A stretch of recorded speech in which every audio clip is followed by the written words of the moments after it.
Oui, bonjour, j'espère que vous allez bien. Donc, je vous présente ici succinctement les règles du jeu En Avant-Marche. Donc évidemment, en 5 minutes, on va pas pouvoir tout développer, mais c'est pour vous présenter quand même brièvement le jeu avec les éléments principaux.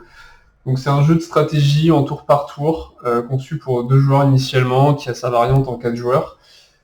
C'est un jeu, donc le principe, la mécanique de base, ça va être donc il y a un camp d'entraînement avec des soldats de différents peuples, donc des fées, des nains, pardon, des elfes, des ondins et des orques, on va pouvoir les permuter. Donc ça, c'est vraiment la mécanique de base. On va pouvoir permuter des jetons entre eux, des soldats entre eux. Et en fait, ce camp d'entraînement va vous permettre de poser des cartes. Par exemple, si je prends ça, on considère que sur cette carte-là, tous les grilles sont reliés. En l'occurrence, là, si j'arrive à aligner tous les grilles, à relier tous les grilles, donc là par exemple ils sont tous reliés, je vais pouvoir poser cette carte-là qui va m'offrir, alors, soit des médailles, mais là en l'occurrence 0, puisque c'est une carte bleue, ou des points, et des points de pouvoir. Et les points de pouvoir vous permettent de réaliser, donc d'augmenter ici, et de réaliser des pouvoirs qui sont ici. Là vous avez 1, ça coûte 1, c'est comme des sous en fait pour faire simple. 1, 2, 3, 4, 5. Donc celle-ci va coûter 5 points de pouvoir, 4 points de pouvoir, etc. Donc ces cartes-là, vous allez les avoir en main, vous aurez toujours, en fin de tour, toujours vous repiocher pour revenir jusqu'à une carte bleue, une carte jaune, une carte orange, celle-ci étant une carte spéciale que vous avez tant que vous la posez. Enfin, si vous la posez, pardon, vous ne la repiochez pas. Les cartes jaunes sont les plus simples à poser, mais elles n'offrent pas de médaille. Celle-ci n'offre pas de médaille non plus, mais offre plus de points de pouvoir. Celle-ci offre des médailles, enfin une médaille, pardon, et des points de pouvoir à vous, mais également à l'adversaire pour compenser un petit peu le fait que vous ayez gagné une médaille. Même si ça a été amplement mérité, ça évite l'effet de boule de neige. Donc ça, c'est la mécanique de base. Ces points de pouvoir vont vous permettre de réaliser des pouvoirs ici. Donc par exemple ici, ça va être de déplacer des cristaux. Je vais y venir. Les cristaux, c'est ces petites choses-là, je vais même le faire directement, qui vous permettent en fait donc pour la main, de figer un jeton, et pour l'œil, de le rendre invisible. Le figer, ça veut dire l'empêcher d'être permuté. L'œil, ça veut dire l'empêcher d'être utilisé pour réaliser une déformation de combat de n'importe quelle carte. Sachant que vous avez plusieurs moyens de les utiliser. Donc, je reviendrai là-dessus après. Là, vous avez par exemple permuté entre deux soldats voisins en diagonale. Donc, je permute celui-là avec celui-là, celui-là avec celui-là, celui-là avec celui-là, celui-là avec celui-là. Bon, vert-vert, il n'y a pas d'intérêt. Par contre, je peux faire ça.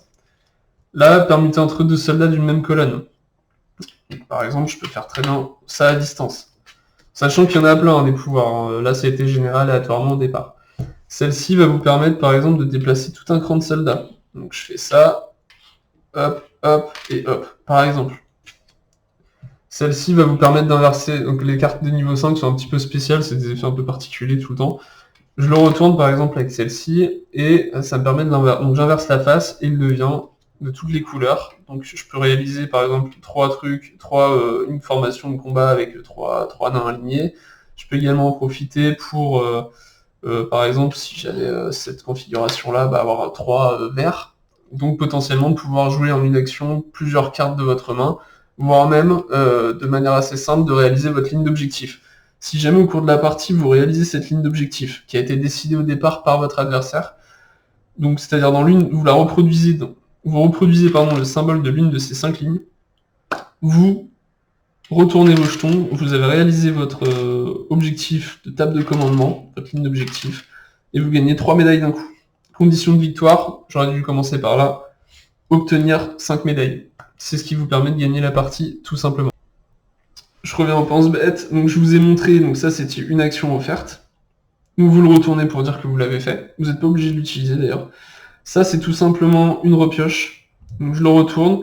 Admettons, dans mes mains, j'ai une carte vraiment elle est impossible à faire. Donc là, en l'occurrence, celle-ci, non. Admettons, j'estime que celle-là est très compliquée à faire.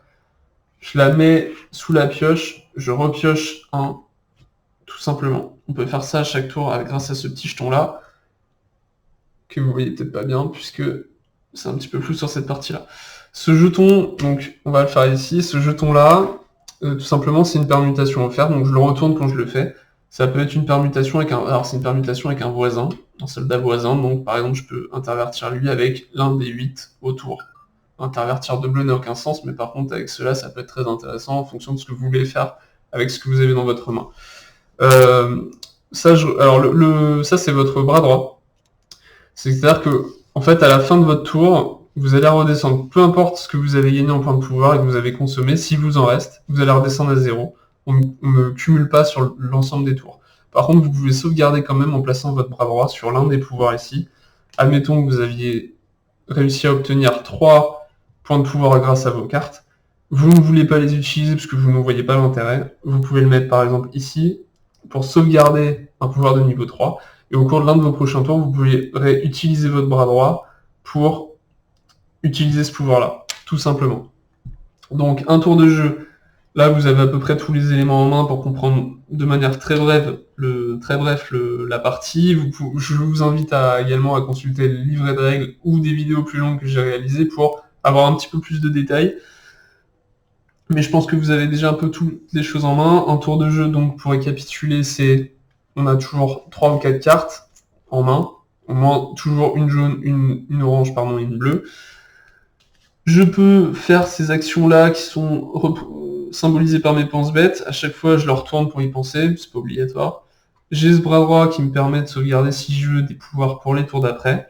Je peux poser, grâce à ça, et même grâce à ce pouvoir-là, des cristaux, donc pétrifier ou rendre invisible. Je peux également, donc, si mes cartes, les combinaisons sur les cartes et ce que j'ai sur le plateau et mes permutations au préalable me permettent de poser ces cartes-là, je peux les poser, gagner des points de pouvoir, réaliser des pouvoirs qui peuvent également peut-être me permettre de réaliser d'autres permutations et donc de poser d'autres cartes, tout simplement. Il y a beaucoup de combos à faire dans ce jeu-là. C'est un jeu où la mécanique se base beaucoup sur le combo. Et à la fin de mon tour, je repioche toujours pour avoir toujours une de ces 3 cartes en main. Et comme ça, on évolue tour par tour. Le premier joueur qui a gagné 5 médailles a gagné tout simplement la partie. Voilà, donc j'espère que ça vous a plu, que ça vous donne envie d'en savoir un petit peu plus. N'hésitez pas tout simplement à me poser des questions si besoin ou tout simplement à consulter les règles et les autres vidéos un petit peu plus longues qui reprendront ces éléments que je viens de citer, mais un petit peu plus dans le détail. Notamment, j'y détaille les différentes combinaisons possibles sur les cartes. Par exemple, je parle un petit peu plus des pouvoirs ici et quelques éléments de contexte en plus. Mais là, avec ce que je viens de vous dire, normalement, vous pouvez démarrer la partie parce que les pense-bêtes viennent vous aider également pour tous les détails que j'ai pas cités. Je vous souhaite une bonne journée et puis merci d'avoir visionné cette vidéo. Et à bientôt, j'espère.